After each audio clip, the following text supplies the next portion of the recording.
sommes de retour sur le plateau d'OTV, toujours à la foire agricole de Brapanon, avec Monsieur le Président de Région Didier Robert. Et nous accueillons Monsieur Daniel Gontier, le maire de Brapanon. Madame Margot Teza, vous êtes la première bénéficiaire du chèque photovoltaïque et vous venez de Brapanon. Madame Jessica Barré, qui est ambassadrice de l'énergie.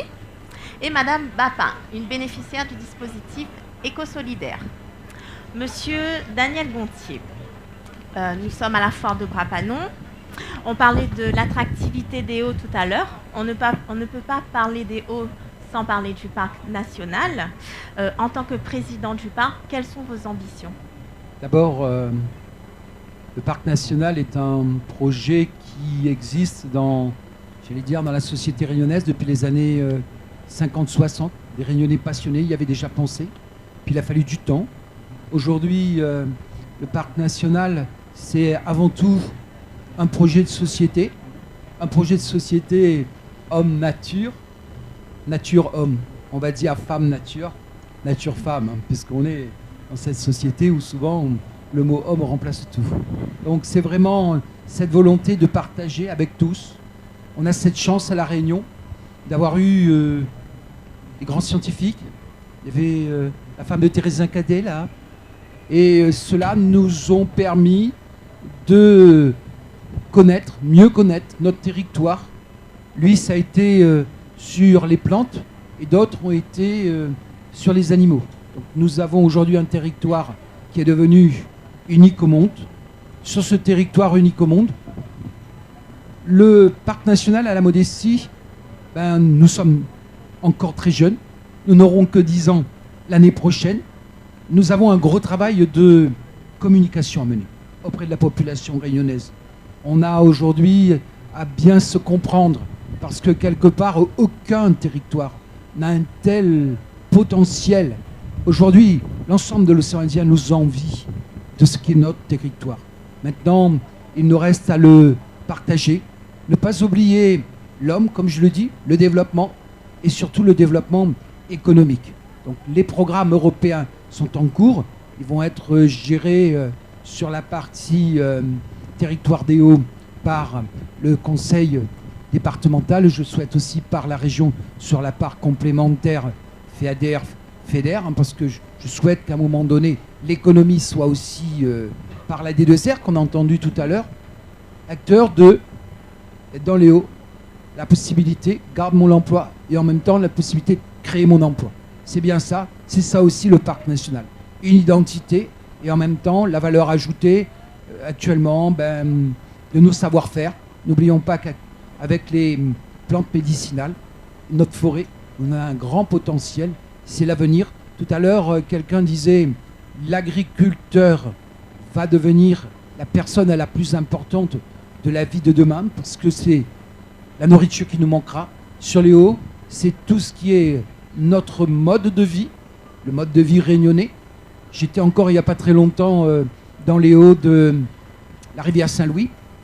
Et ça me faisait plaisir d'entendre le mode chantant de la langue réunionnaise, du parler réunionnais. C'est là que je me suis dit, chouette, on est exceptionnel et on a justement cette qualité. Il nous reste juste à bien nous comprendre mutuellement pour qu'on sache c'est quoi le parc national de La Réunion.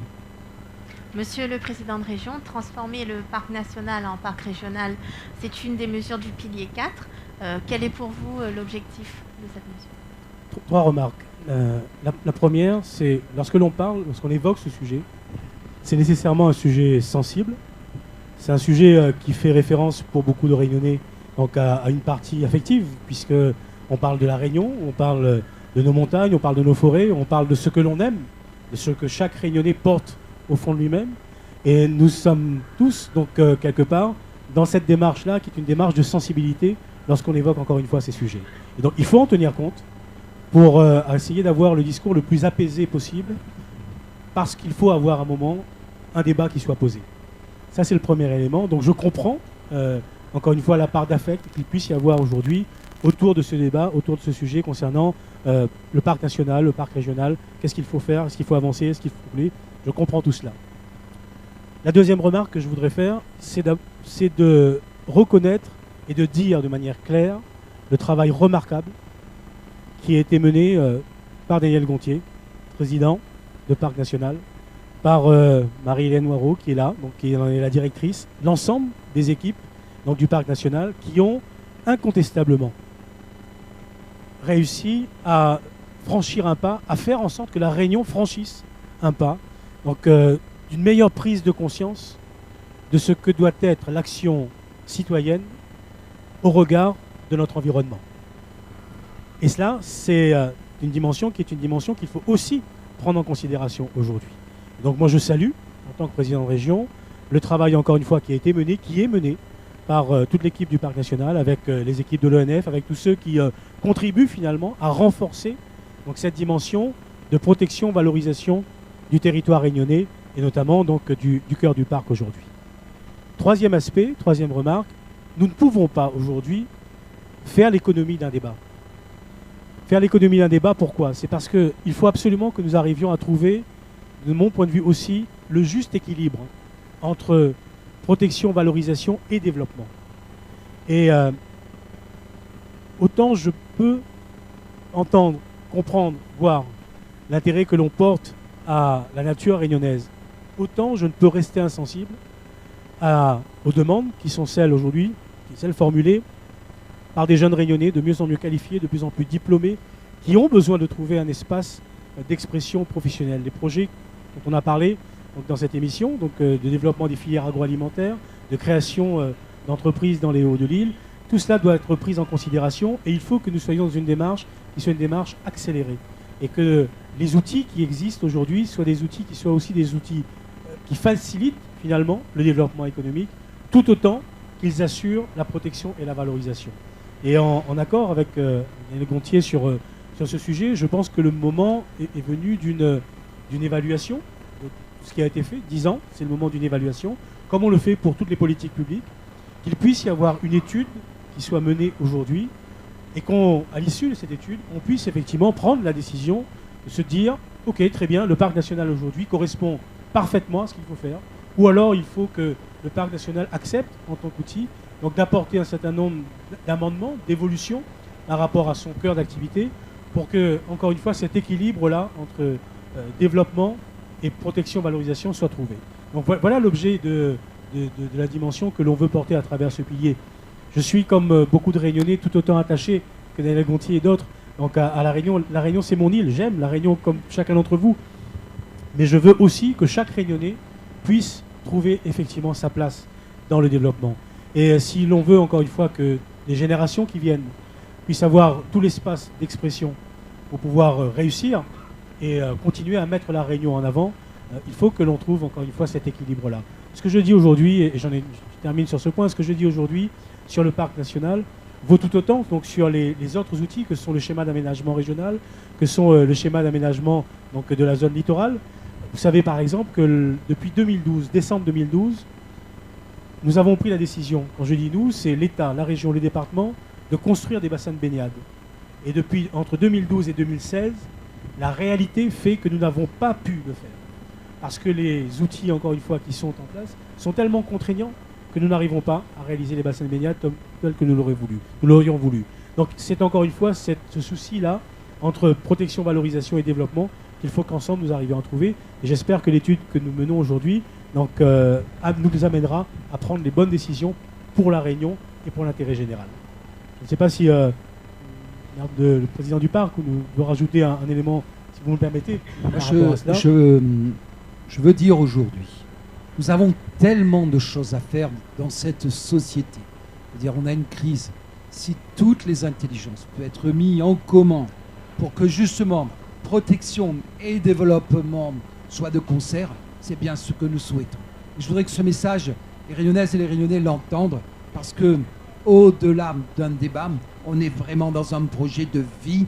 Beaucoup de populations nous envient de ce qui a été notre histoire. Parce que si les forêts sont comme ça, c'est que grand-mère aussi, et mon grand-père et notre arrière-grand-mère, quelles que soient ses origines, elle savait qu'il fallait la garder. Maintenant, nous avons besoin de donner à manger à nos populations. Je l'entends, on trouvera ensemble cette solution pour que justement, demain, eh ben, le parc national, ça soit comme le sang qui coule dans nos veines, les veines des Réunionnais. Puisque je souhaite qu'un jour, que les Réunionnais soient reconnus aussi au patrimoine mondial, comme quelque chose qui est une vie, quelque chose qui est exceptionnel et quelque chose qui est unique au monde. Voilà le projet dans lequel nous nous projetons. On l'a évoqué précédemment, la notion de développement durable. Ce secteur est prioritaire dans votre pilier. Quelles actions seront menées pour avancer dans ce sens? Je prendrai un exemple, mais qui permettra sûrement de faire la liaison avec les personnes qui ont accepté d'être présentes aujourd'hui pour ce débat. La dimension d'énergie nouvelle est absolument fondamentale. Aujourd'hui, La Réunion paie une facture énergétique, charbon, pétrole, qui n'est pas raisonnable. C'est entre 800 millions d'euros et presque 1 milliard d'euros chaque année que La Réunion paie pour son énergie, et une énergie fossile, donc une énergie polluante, une énergie qui va à l'encontre finalement de ce que nous voulons faire et d'un développement durable. Et donc depuis un certain nombre d'années, et en particulier depuis 2010, avec Alain Guesneau notamment, qui est le président de la SPL Énergie aujourd'hui, nous avons posé un certain nombre de principes, qui est celui de faire évoluer, donc dans le bon sens, donc la part d'énergie nouvelle dans le mix énergétique, dans le mix électrique Réunion. Aujourd'hui, nous sommes l'un des premiers territoires européens, il faut le dire, un des premiers territoires européens avec un mix électrique qui est de 38%. L'objectif, c'est bien évidemment de tendre vers l'autonomie énergétique pour qu'à terme, à La Réunion, à partir du soleil, à partir de l'air, à partir de la mer, nous puissions avoir l'énergie dont nous avons besoin pour les Réunionnais, pour tous les Réunionnais et pour le développement économique. Et sur la question précise donc, du développement photovoltaïque, du développement solaire, nous sommes dans deux directions. Nous orientons en deux directions. La première, c'est effectivement de continuer à accompagner des porteurs de projets de fermes photovoltaïques, mais de nouvelle génération. Mais la deuxième dimension, qui est beaucoup plus importante à mes yeux aujourd'hui, c'est de faire en sorte que chaque Réunionnais soit lui-même porteur d'un projet. Comme nous l'avons réussi par le passé pour les chauffe-eau solaires, c'est de considérer aujourd'hui que sur chaque toit des cases de La Réunion, on puisse avoir un panneau photovoltaïque pour faire en sorte que les familles concernées aient une facture moindre et qu'elles puissent bénéficier aujourd'hui de l'énergie dont elles ont besoin, tout simplement à partir du soleil.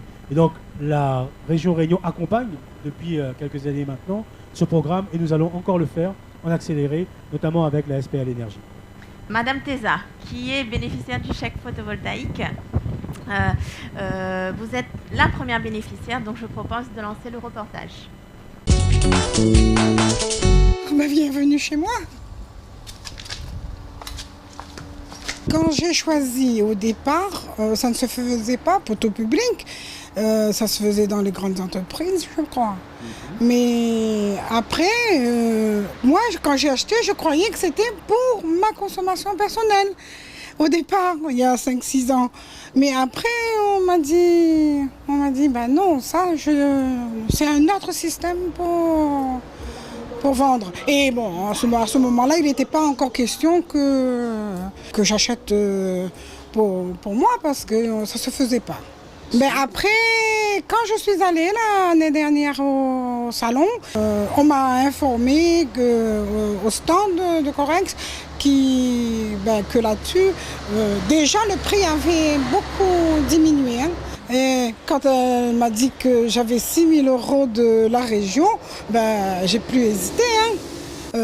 J'avais problème d'éclairage dans la maison parce qu'il y a un immeuble qui s'est collé à moi à côté. J'avais une belle vue, maintenant j'ai l'immeuble, donc il fallait éclairer.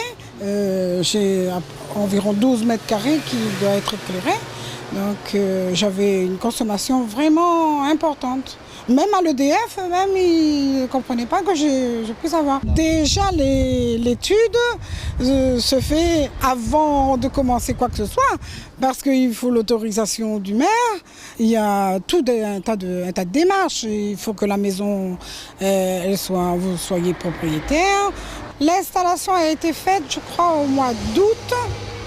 Et je peux vous dire, quand j'ai vu la facture d'EDF qui me disait que j'ai économisé 896 €, je vous jure que là, je me suis dit que j'ai fait un bon investissement.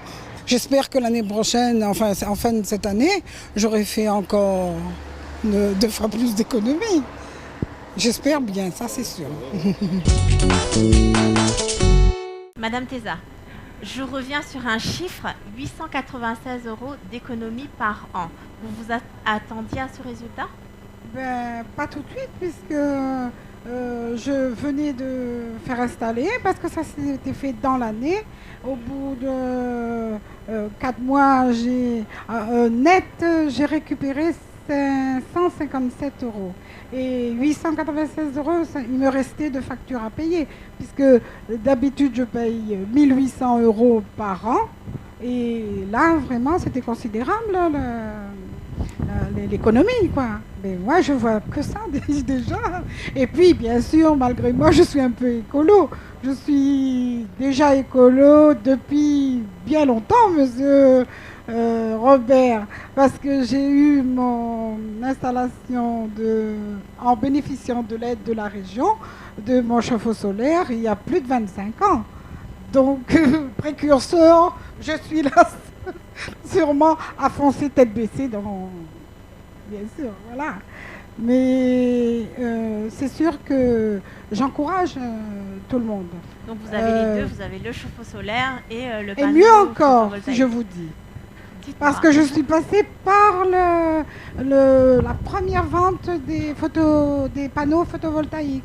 J'étais vraiment attirée, je me dis, on a le soleil, c'est, je pense, que éternel, et tandis que l'électricité, une fois tout est coupé, il n'y a plus rien, hein. Nous vivons plus s'il n'y a plus l'électricité. Hein. Donc, ben moi, à ce jour, on dit que le courant EDF, le jour qu'il décide de couper, moi, je continue un petit bout, parce que je n'ai que 3 kilos de batterie. Mais quand il y a le soleil, je suis en économie presque totale. Hein. Je redistribue à ce moment-là. Vous avez une idée de votre consommation? Qu'est-ce qui consomme le plus chez vous? Eh bien, je suis une famille d'accueil, donc je reçois des enfants. On ne mesure pas vraiment les dépenses qu'ils font dans l'électricité. S'ils dorment très tard et qu'ils ont laissé l'ampoule et ils n'ont pas éteint, je ne vais pas passer derrière à chaque fois. Mais déjà, pour les ampoules, pour les appareils électriques, électroménagers, et tout ce qui s'ensuit, quoi. Et j'ai le privilège d'avoir une piscine, mais ça tourne. Donc là, je fais des économies avec ça, parce que ça tourne en permanence. Donc vous avez 2 centrales photovoltaïques, Oui. une pour la revente et une pour le stockage. Oui, voilà. Vous êtes en Une pour le autoconsommation. stockage, ma consommation personnelle. D'accord. Pourquoi ce choix d'avoir opté pour les 2 options? Ben, je suis, comment dire, j'aime l'innovation, j'aime tout ce qui se fait de nouveau, et surtout quand on pense que c'est écolo, c'est écologique. Si tout le monde se mettait à mettre des panneaux, c'est pas très esthétique. Je peux vous dire que mais ça a encore un autre avantage, figurez-vous, parce que le fait d'avoir des panneaux sur le toit, ben, on a une isolation et il fait meilleur dans la maison. Du coup, moins de climatiseurs. Monsieur Gontier, aujourd'hui nous sommes à la foire agricole. Il s'agit bien entendu d'agriculture, mais aussi de développement durable. Comment est-ce qu'on concilie les deux?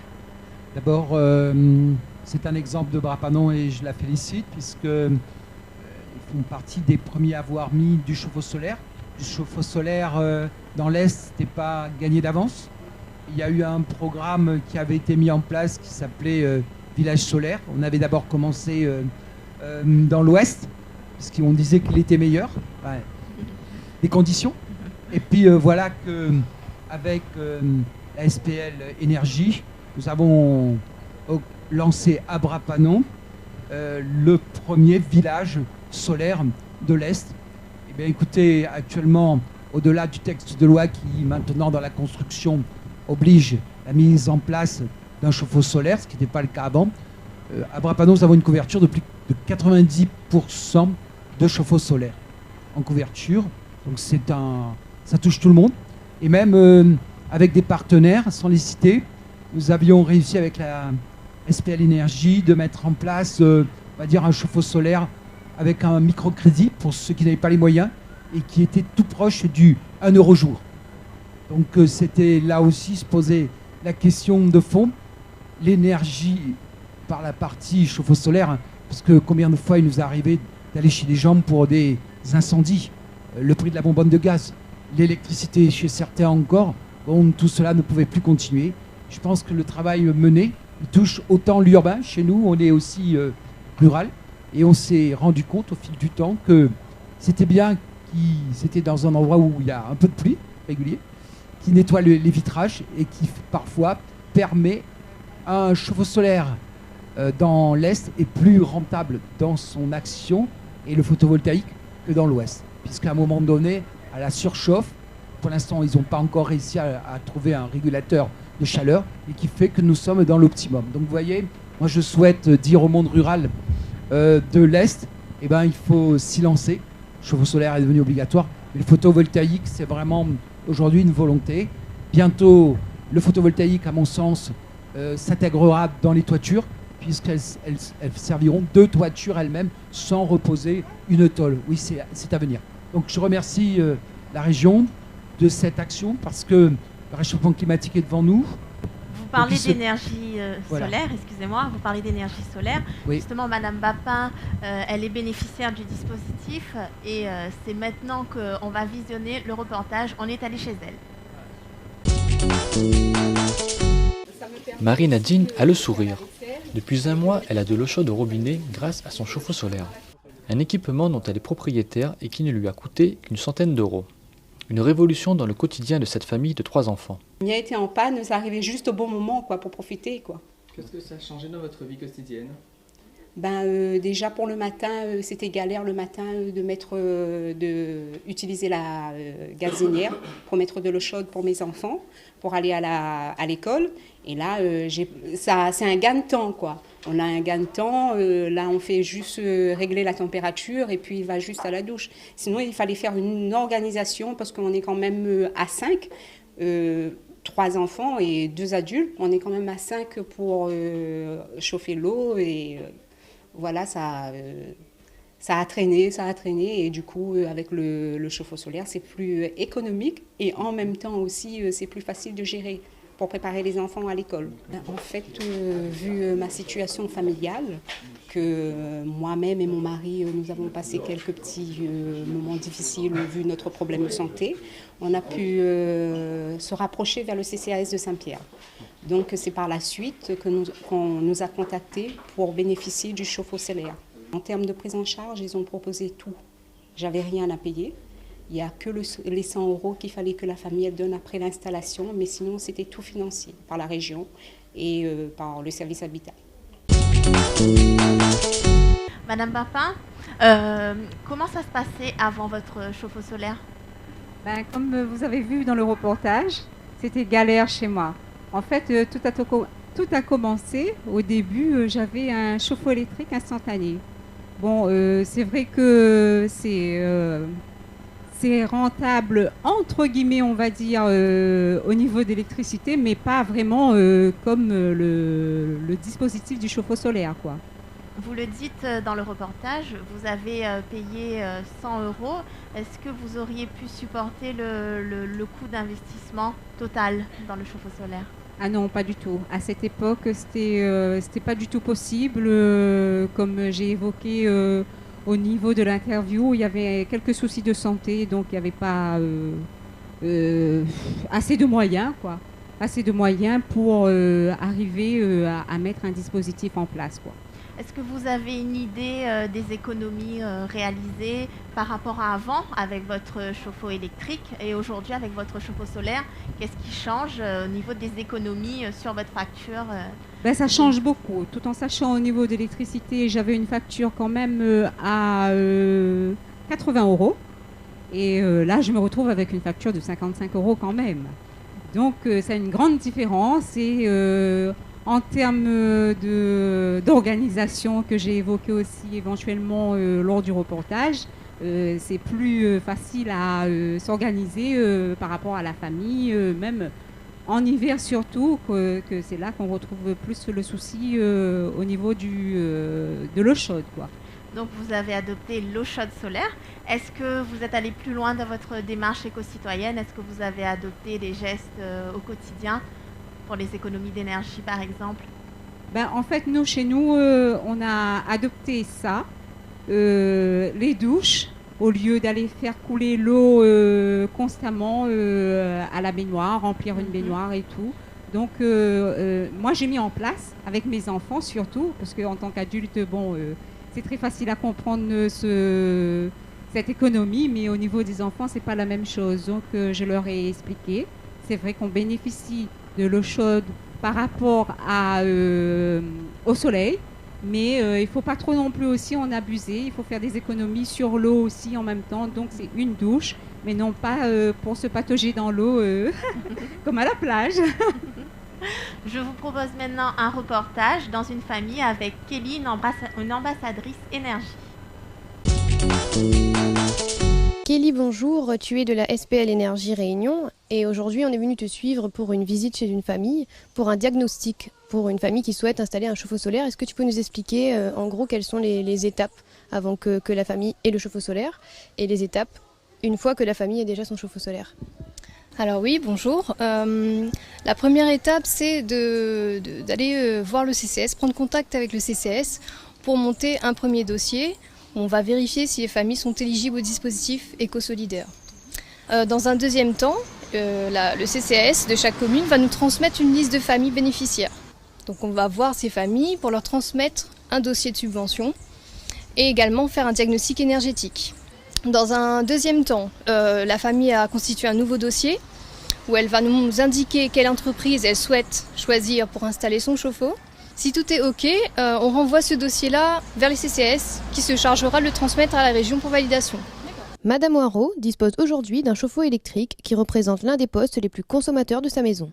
Le dispositif éco-solidaire lui permettra de diminuer d'au moins 30% sa facture d'électricité. La mesure phare du dispositif consiste en l'installation d'un chauffe-eau solaire pris en charge à 80% par la région. Lors d'une troisième intervention, une troisième phase, on va venir vérifier que le chauffe-eau est bien installé, qu'il est installé, qu'il ne fuit pas, qu'il y a de l'eau chaude au robinet, notamment. Ensuite, une quatrième phase, donc ce sera 6 mois plus tard, lors de la sortie des nouvelles factures chez les familles. On va venir vérifier et comparer les factures avant et après pose du chauffe-eau. D'accord, c'est une sorte d'évaluation pour bien déterminer si le chauffe-eau solaire a pu permettre à la famille de faire des économies d'énergie. Voilà, voir l'impact sur les factures notamment. Comme Kelly, ils sont une vingtaine d'ambassadeurs à sillonner les routes de l'île pour agir au plus près des Réunionnais, pour les aider et les accompagner à réduire leur consommation d'énergie. Un travail porté par la SPL Énergie Réunion.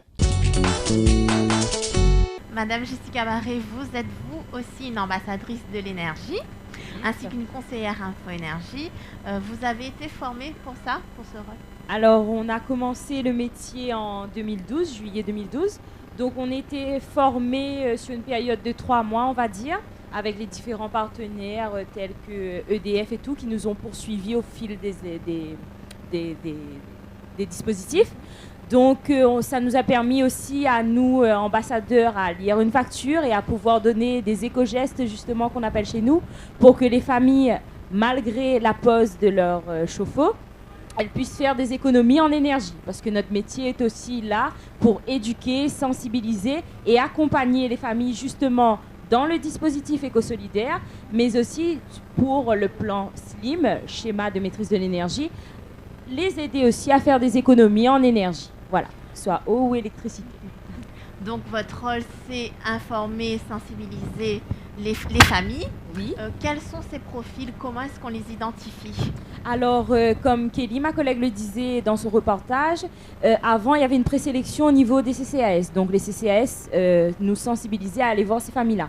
Maintenant, on a des demandes ponctuelles où les gens commencent à connaître le dispositif. Et s'ils peuvent avoir droit à l'acquisition du chauffe-eau, on réalise une visite chez eux par le SLIM, le schéma local de maîtrise de l'énergie, où on établit un diagnostic énergétique personnalisé.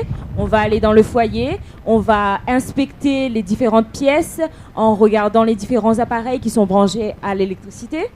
Donc de là, on va pouvoir évaluer qu'est-ce qu'il y a comme effort à effectuer auprès de la famille pour la maîtrise de l'énergie, les éco-gestes, comme par exemple Madame Bopin disait, prendre des douches au lieu des bains et tout ça. On va voir si la famille a un chauffe-eau électrique ou un chauffe-eau à gaz. De là, on lui dira quelles économies elle fera en faisant l'acquisition du chauffe-eau. Et voilà, on montrera le dossier aussi pour le chauffe-eau solaire. Voilà. Vous avez donc un métier de proximité. Oui.